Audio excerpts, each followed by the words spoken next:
I am live on ComedySchoolsRadioNetwork.com. I am live on YouTube, and in 3, 2, 1, I am now live on Facebook Live. Good afternoon, ladies and gentlemen, boys and girls, moms and dad, children of all ages. My name is Antonio Vicich, or Tony Vicich in Croatian, and I come to you every day at 2 p.m. my time, and whatever time you're watching, it is the right time.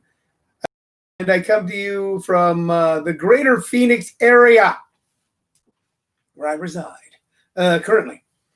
We are your daily distraction from all the anger, anxiety, weirdness, and hoopla in the world today. We come to you on 3 platforms. Uno, dos, tres. ComedySchoolsRadioNetwork.com, YouTube Comedy Schools, and Facebook Live. We're planning on changing that up a little bit. We're going to change that up a little bit and actually record it directly from Zoom onto these platforms. There's reasons for it, but right now we're doing it the old-fashioned way. The show is built around 3 things. It is built around your questions and comments as we trip through the cobwebs and foggy ruins of my mind. Usually, sometimes, not always, on occasion, I have some little knick-knack or doodad or piece of memorabilia or fluff or autograph or toy that I share with you here and try to weave a story around. And also, we recommend a artist or piece of music. And the cool thing now is that we actually then put the link to one of the songs of the artist or the recommended song of the day directly onto the chat and then into the titles of the show afterwards. So you don't have to hunt around for it. That's what we do for you. Jim Perry is already starting the day off a little cantankerous. I'd just like to say that about Jim Perry. He's being a wee bit cantankerous with his statement, which is, what a pizza boy. First off, I don't want to do a whole nother show on this. We already did a whole show on it. Okay, but I do have to mention that I think that it was unfair of Jim Perry, the owner and proprietor of jpscomedyclub.com, jpscomedyclub.com. Hey, by the way, I'll be announcing tomorrow on November 25th of this year, you'll be able to see Jim Perry, myself, and others live from a show at the Tempe Center for the Arts, our original flagship theater. They are closed due to health concerns. We totally respect that. But they are starting to do shows at the Tempe Center for the Arts, where we actually film inside with a socially distant crew and a very, very limited audience. But then it goes out on their own personal channel. And I'm going to make sure I get a copy of that for y'all.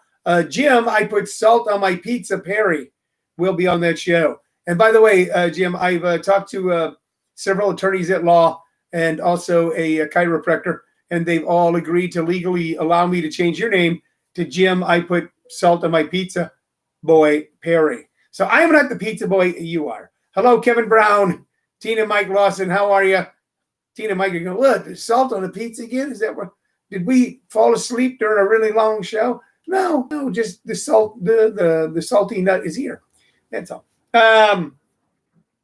Anyway, hold on, am I looking on here? There we go. Things keep popping up. You know, I think that is the problem with the world today is Jim says, I've been called worse. I don't know if there's anything worse than that, Jim. I got to be honest with you. I mean, you know, maybe somebody who dollops like, you know, ice cream on their cheesecake, some jerk like that, you know, some reprobate who throws coleslaw on their barbecue, you know, those might be a lesser creature than one who salts their pizza. But I don't know that I think of a greater insult. Man, I'm getting a lot of insults on Facebook because of this whole homeowners thing. I got this guy who's trying to bait me because he's like an old man sitting in his house and he thinks that he can keep baiting me on Facebook. So I'll say something and he'll be able to file a lawsuit. But I just blocked him. You start to realize who people are and you go, wow. So I'm retirement age. I could retire. I damn near could retire. I'm certainly at the age where a lot of people retire, 65. I have no interest in retiring. If I did retire, I would just start doing something else. And that's not retiring.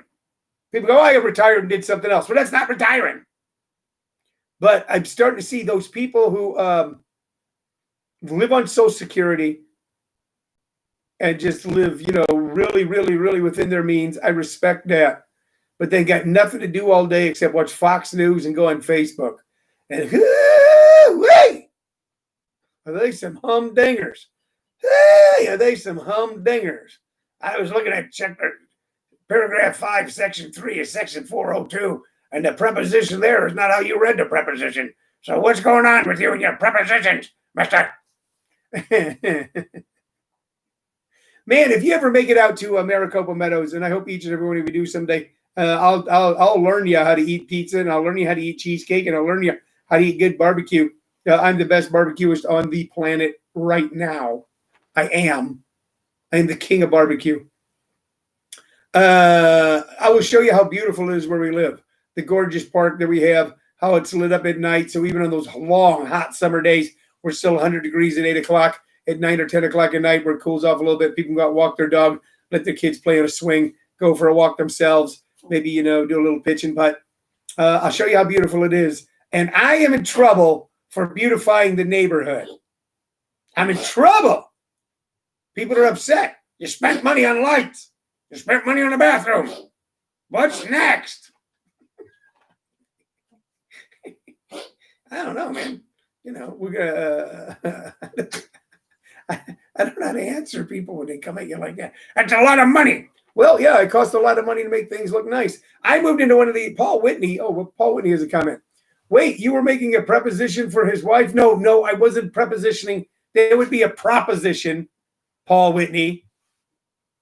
Paul Whitney. Hey, Paul, you got to start putting up links to your YouTube shows. With your action figures, you got to start putting up YouTube links for that because I want people to see that. And I'll tell you why I want people to see it because I think it makes me laugh hard. And if something makes me laugh hard, I want to share it with the people. Hey, if you're looking for something to do this weekend, by the way, at JP's Comedy Club, 860 East Warner Road in Gilbert, Arizona, but not just covering Gilbert, the greater Gilbert area. Jim Perry will be hosting a headliner, Keith Ellis, one of my favorites. If you see him, he'll be one of your favorites too. Very funny guy if you're in the greater Phoenix area. Anyway, we got that going for you. We got comedy workshops going on for you. Thursday night is our beginning class starts. If you're interested in joining their class, write me at comedyschools@hotmail.com. I'll get y'all fixed up. Now, I have no bobbleheads today, and I have no knickknacks, and I have none of that stuff. And I only watched the news for a little today, and it appears, look, this woman, Amy Conehead Barrett, is that her name? Did I get it wrong? Is it Conehead? No, it's not. Okay. Who looks like she looks like that lady next door who had a little bit of fun when she was young, but now is like all buttoned down. That's how she looks. She looks like somebody who probably did some weird things in college. Is just experimenting, and then the rest of her life just walks around, talking about Jesus all damn day. And I don't even know if she experimented. And she's going to be a Supreme Court justice. Now, it's good that a woman's going to be on the Supreme Court. Will be replacing a woman, Ruth Bader Ginsburg, who was more than a woman. She was a notorious RBG. Because of her, there are so many of the freedoms that you take for granted were really enshrined and entrenched because of Ruth Bader Ginsburg and other people like her on the Supreme Court. This woman, Amy Conehead Barrett, will be taking her place on the Supreme Court. And you know what? That's just, I knew when Mitch McConnell was blocking Merrick Garland, and this is the Scalia seat, and we shouldn't be voting during a presidential election. I knew it was a lie. You knew it was a lie. He knew it was a lie. You felt like you'd be going, by the way, total lie, just a way to stop things. Instead of just saying, what I want is people who restrict rights. Now all of a sudden, there's 10 million people have already voted, and we're a few days away from a national election that looks like we'll be changing administrations. And we got to get this nomination through. It's constitutional. And we get it through here. I'd like to read something into the minute. And he's just mumbling nonsense. And if you don't believe that many of the hard-fought rights of the 20th century for voting rights and civil rights and human rights and rights for women, and when everybody in the country is able to attain the same freedoms and has the ability to achieve the same goals without artificial impediments, it's better for everyone, even the people who hate it. If you don't believe she'll roll them back, I got a bridge. I got a bridge here in Maricopa that I'll sell you. Okay, but she's going to be, but that's not what bothers me about her. I mean, this is the way it goes. It's the ebb and flow. Just like we beautified the neighborhood and people got upset. And so now they're probably going to kick us off the board. That's fine. That's fine. All right. Just like Ruth Bader Ginsburg and Warren and Earl Warren and so many others fought to give you and I more freedom and more of a chance, no matter what your status was when you were born, to achieve the American dream. Now people go, it's gone too far. It's too far. There are people running around. Freedom. Real. Well, we meant freedom for us. We meant freedom like in a Devo song or something. So it's the ebb and flow of things. The fight goes on forever. What gets me about Amy Coney Barrett is she's got the squeakiest damn voice. She just got this nice little voice. It's just so cute. I can't do it. It's just that squeaky voice that she has, that voice that makes like really big guys go, oh, I just like her. She's pretty. Like, you know, the great big dumb guy, you know, with the shoulder. Oh, ma'am, there's just something about the way you're talking. Well, shucks, ma'am, I'll go out and take a bullet for you any day. She's just got that little squeaky voice. And she's an attractive individual. I imagine, you know, in high school and college, very attractive. She's a very attractive person. And that bothers me.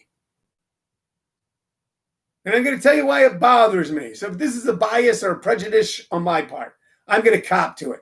I think judges should be old and ugly.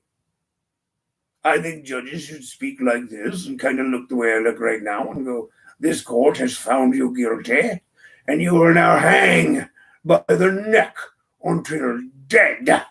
See, if a guy sentences me to something, if I'm in court, and I've been in court, if I'm in court and there's a judge speaking to me like this, and he goes, we now sentence you to hang by the neck until dead or 40 hours of community service, and your license is restricted for 90 days. I take that seriously. I go, yeah, I must deserve it. Listen to that dude's voice.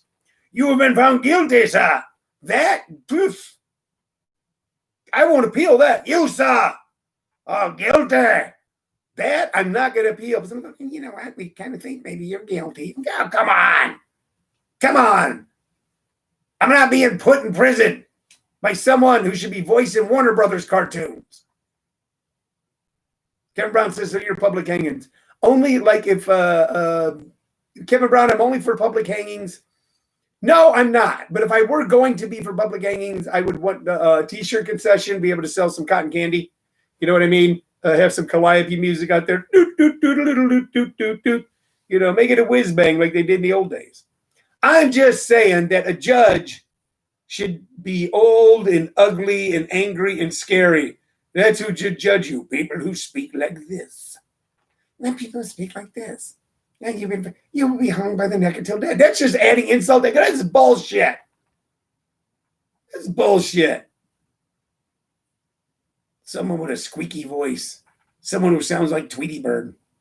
I thought I saw a criminal. I did. That's wrong, man. I just, I've known a lot of judges. I've been friends, actual friends with a lot of judges. Pro tem judges, if you know what a pro tem judge is, that's someone who is not a full-time judge. They're an attorney, but they fill in. You know, that's what a pro tem judge is, as I understand it, it's been explained to me. And I've had buddies, golfing buddies, hangout buddies. They go, hey, I got to be in court tomorrow. I go, you trying to case? I got, judge is sick. I'm going in to fill in, And there's like one out here who also has been on reality TV shows, and she's got like blonde hair and blue eyes and got that permanent tan. I go, you put people in jail? That's just wrong, man. It's wrong. Someone who looks like me should put people in jail, and you will go to prison. See there, and you don't even argue, man. I fucking deserve it, man. The way that dude said it, I'm not. I get. Maybe you should give me a couple extra years the way you said it. That's wrong with our justice system. Pretty people and people with squeaky voices. That should be a requirement to be a judge. You got a face that looks like a Colorado Rocky Mountain road map. You got to have a face that looks like it was set on fire and put out with a golf shoe. That's a person. And then you got to have a voice that is cracked and strained from a lifetime of lying. Then, my friends, now we got ourselves a judge. But instead, we got Amy Conehead Barrett and her Warner Brothers cartoon voice. That's how they'll start Supreme Court sessions nowadays. Before they come in, they'll play. Hey, everybody, and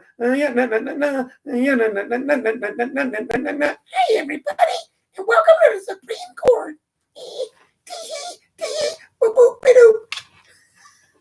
All right, this is why I'm not allowed to be a shot caller in a lot of things. Okay, you know what? That's my big political rant for the day. Let's get to the music, shall we?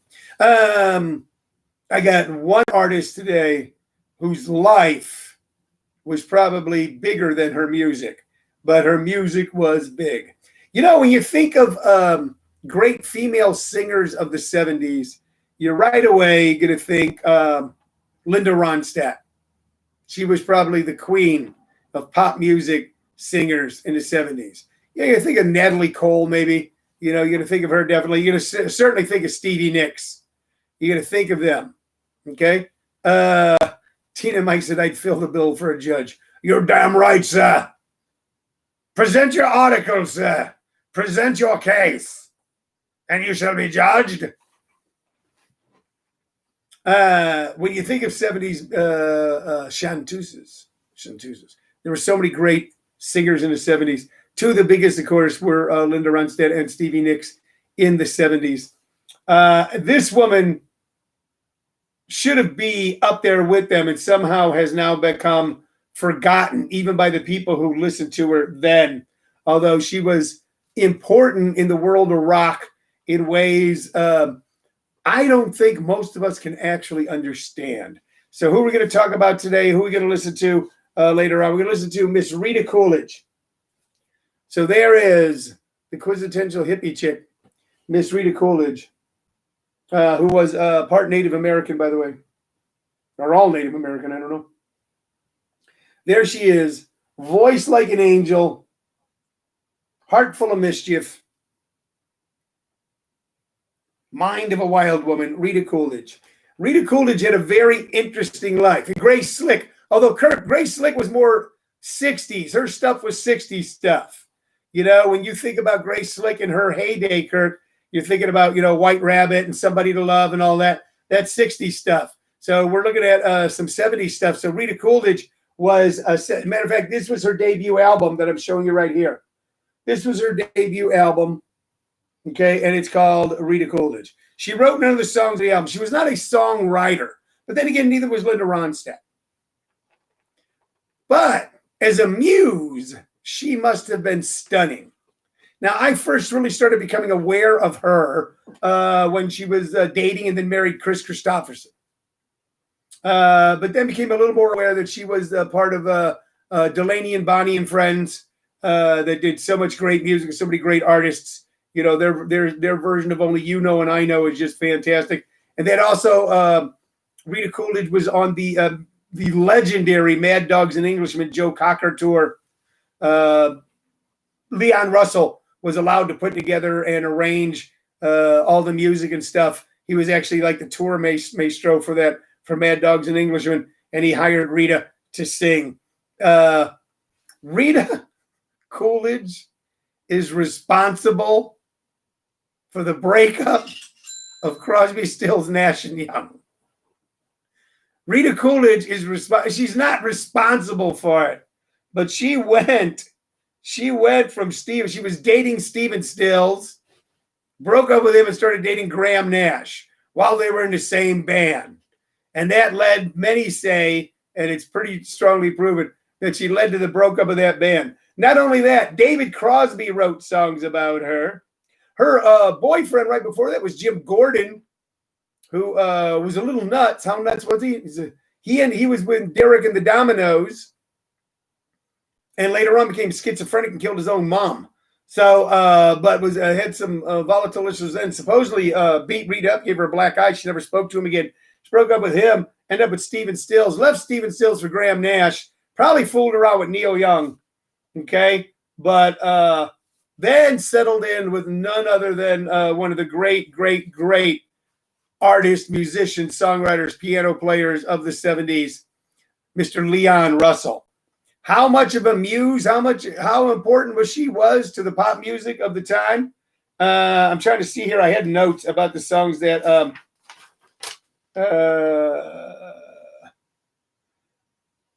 I don't have. I think Sit Down, I Think I Love You was written about her. But Leon Russell wrote Delta Lady and A Song for You, both about Rita Coolidge. Now, if you are a 70s music fan, then, and I'm not talking about, disco, and I'm talking about punk, but of the rock music that was really fermenting and forming, because a lot of people, the 60s were really at its best in the 70s. Exile on Main Street by the Stones came out in the 70s. Europe 72 by the Dead came out in the 70s. A lot of the bands that had been percolating through the 60s and managed to survive began to do their best work in the early 70s. My brother Jerry's added a little tidbit about Rita Coolidge that she actually wrote the piano ending on Layla. Who the fuck knew? But never got credit. So David Crosby wrote songs about her. Neil Young wrote songs about her. And two of my all-time favorite love songs, Delta Lady and A Song for You, were both written by Leon Russell about her. And then she left all of them for Chris Christopherson, who at the time was just the king. Because Chris Christopherson could do it all. He could write songs. He could sing. Okay, he couldn't sing, but he had a great voice.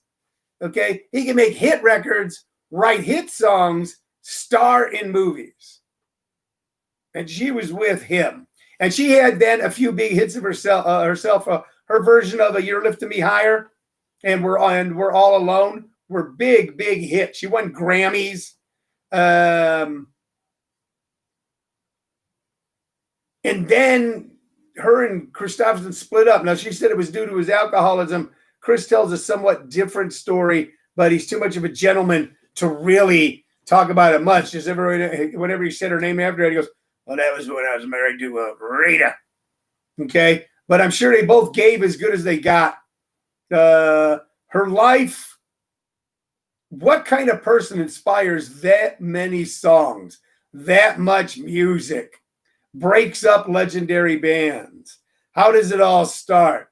Well, I don't know exactly how it all starts, but we do have her first album right here. And listen to the lineup of musicians on here. If you're a freak and you're into this, okay, Booker T. If you don't know who Booker T is, Booker T and the MGs, Green Onions. Booker T is on this. Duck Gunn, and if you're a Blues Brothers fan, he was one of the musicians that made the Blues Brothers sound so good. He was part of the Memphis guys. Jim Keltner on drums, who was a great session guy. Stephen Stills on guitar. Bobby Womack on guitar. From the Byrds and Flying Burrito Brothers and that bunch. Clarence White. Chris Etheridge. My goodness. These are just all the musicians that lent themselves to this woman's debut album. Even on horns, I'm trying to see who the horns were. If there was anybody, if Bobby Keys is on here anywhere. I'm not seeing Bobby Keys anywhere. But just a stunning array. And then her backup singers were called the Blackberries. Clyde King was one of them. Priscilla Coolidge. Let's see who else was on here. Graham Nash was one of the backup singers. And she did some great tunes here. All of them, somebody else's songs. But if you really want to capture and listen to what that era of sort of pre-Southern rock, that beginning of that blend of country rock that was really started by bands like Poco and the Flying Burrito Brothers and the Byrds and Dylan with Nashville Skyline, and to see what was just beginning to percolate up and what teenagers were listening to and loving. You get an idea of it from this. You see me keep doing that with my hand, you guys? You see me keep doing that? It's all the scam political calls, some of which I'll be making Sunday in support of Felipe Perez for the State House here in Arizona. You really get a taste of what that music was like, with that whole kind of mixture of blue-eyed soul coming out of Memphis and what later on became the LA country rock scene. Really kind of all mixes together on this album. And what we're going to recommend off of Rita Coolidge's first album, and it's going to come with a caveat, is her version of Seven Bridges Road by Steve Young. Now, if you know that song, you know it as an Eagles song. And they come out of the box hot when they do that song with that a cappella harmony. Then into that solo acoustic guitar. And it's a stunningly good song. But way before they did it, Rita did it. And it's here on her debut album. This song doesn't come out of the box hot. Like many a great chanteuses, like many a great torch singers. And I don't know if I can explain to you what a torch singer is right now, but she's from a long line of something that was known in the 40s and 50s as a torch singer. Someone singing a lot of love ballads. They know to sing behind the beat, and they know to start out slow and soft and let things build, but not bring them up into that sort of, crazy 80s Motley Crue fucking crescendo of fucking music, but to let it come up and then to float along on clouds of beautiful sounds. So when you listen to it, when you listen to her version of Seven Bridges Road, you go, wait a minute, the Eagles did it better. Give it a minute. Give it a minute. And listen to that voice wafting over the horns, wafting over the strings. Listen to it and you go, this woman was really incredible. Of course, you can go back and listen to her hits. We're All Alone. It's a beautiful, beautiful song. But you already know that one. All right. You know what else is on here? That Man Is My Weakness. Second Story Window by Mark Beno. Crazy Love by Van Morrison. The Happy Song by Otis Redding. Born Under a Bad Sign, the blues tune that anybody from our generation originally knew from Cream. All right. There's a Booker T song. Ain't That Peculiar by Smokey Robinson. And I Believe in You by Neil Young. But we're recommending Seven Bridges Road, but then you might want to get into Rita Coolidge a little deeper. Obviously, all the gods of rock at the time did. But you might want to listen to her a little more. And maybe you'll, like me, I had not heard her version of Seven Bridges Road until recently. And then I heard it and go, this is a fantastic record. It's got that 70s production. It's a deeper, muddier, murkier production, but in a way that gives the music an even more sort of ethereal, spiritual feel, because it doesn't have that hard production that came along with CDs with ones and zeros, because it's down in the groove. Listen to Rita Coolidge doing Seven Bridges Road, and I think you'll be happy people. By the way, day to day as we go by, if you've ever listened to one of the songs, you want to comment on them the next day, I would love to hear about it. Okay, we got to go. Okay, but we'll be back tomorrow at 2 p.m. on Facebook Live, YouTube, and ComedySchoolsRadioNetwork.com with Living on a Thin Line. Bye-bye.